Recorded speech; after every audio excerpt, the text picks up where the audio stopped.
បាទមនុស្សជាច្រើននៅពេលដែលឃើញនរណាម្នាក់ដែលយើងធ្លាប់ស្គាល់ធ្លាក់ខ្លួនឬមួយក៏បរាជ័យលើកិច្ចការអ្វីមួយខូចឈ្មោះអីផ្សេងៗណាគឺធ្វើសឹងតែមិនស្គាល់តែម្ដងបាទសឹងតែថាឃើញជួបមុខឬមួយក៏នរណាម្នាក់ស៊ូថាធ្លាប់ស្គាល់អ្នកនេះអត់ហ្នឹងសឹងតែធ្វើមិនស្គាល់តែម្ដងប៉ុន្តែបើសិនជាម្នាក់នោះគាត់ជោគជ័យលើកិច្ចការអ្វីមួយបាទគាត់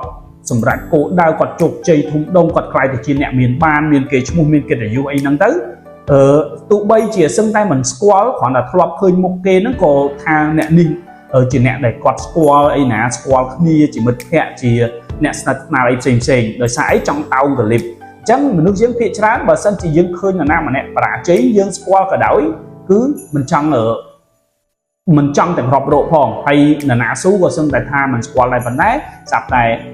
អ្នកនោះគេជោគជ័យធំគេមានមុខមាត់គេមានកិត្តិយសព្យាយាមបង្ហាញប្រាប់អ្នកដទៃឧទាហរណ៍នៅក្នុងចំណោមមិត្តភក្តិកំពុងតែជួបជុំញ៉ាំអីជុំគ្នាអញ្ចឹងទៅហើយស្រាប់តែមាននរណាម្នាក់បើក Facebook ឬមួយក៏បើកអីផ្សេងឃើញបុគ្គលនេះជោគជ័យចេះជោគជ័យចុះខ្លួនឯងគ្រាន់តែស្គាល់គេតិចហ្នឹងក៏ថាអូជាមិត្តភក្តិខ្ញុំតាអូខ្ញុំធ្លាប់ស្គាល់អ្នកនេះតាខ្ញុំស្និទ្ធស្នាលជាមួយអ្នកហ្នឹងដែរតាបាទចង់បង្ហាញថាខ្លួនឯងហ្នឹងអស្ចារ្យមានតម្លៃដោយសារឃើញអ្នកនោះគេជោគជ័យប៉ុន្តែរឿងហ្នឹងគឺចង់បញ្ជាក់ប្រាប់ថាទោះបីយើងឃើញគេជោគជ័យយើងធ្លាប់ស្គាល់ក៏ដោយមិនស្គាល់ក៏ដោយមិនបាច់បង្ហាញមិនបាច់បង្អួតទៅប្រាប់អ្នកដទៃទេទុកឲ្យអ្នកដទៃឧទាហរណ៍គេឃើញយើងស្និទ្ធស្នាលជាមួយបុគ្គលជោគជ័យហ្នឹងឬមួយក៏បុគ្គលអស្ចារ្យម្នាក់ហ្នឹងអ្នកដទៃគេយកមកសរសើរទៅវាល្អជាងយើងខ្លួនឯងហ្នឹងទៅ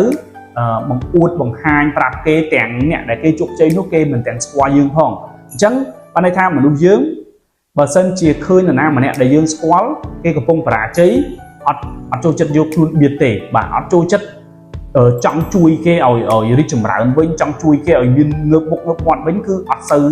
សូវជាមានចិត្តនឹងទេប៉ុន្តែអាចិត្តដែលចូលចិត្តអេបអប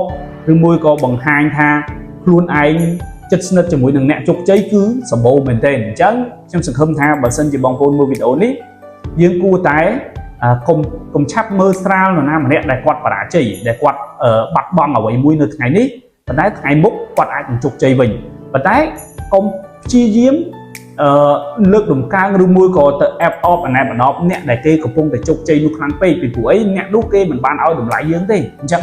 ខ្លួនយើងផ្ទាល់បាទគួររៀនឲ្យតម្លៃខ្លួនឯងរៀនឲ្យតម្លៃមនុស្សនៅជុំវិញទោះបីជាគេកំពុងធ្លាក់ខ្លួនក៏ដោយកំពុងជោគជ័យក៏ដោយយើងធ្វើជាមនុស្សដែលធម្មតាទៅហើយប្រឹងប្រែងខ្លួនឯងទៅជីវិតរបស់យើងគឺយើងជាអ្នកជួយខ្លួនឯងអត់មានអ្នកដទៃណាគេមកជួយយើងទេទោះបីជា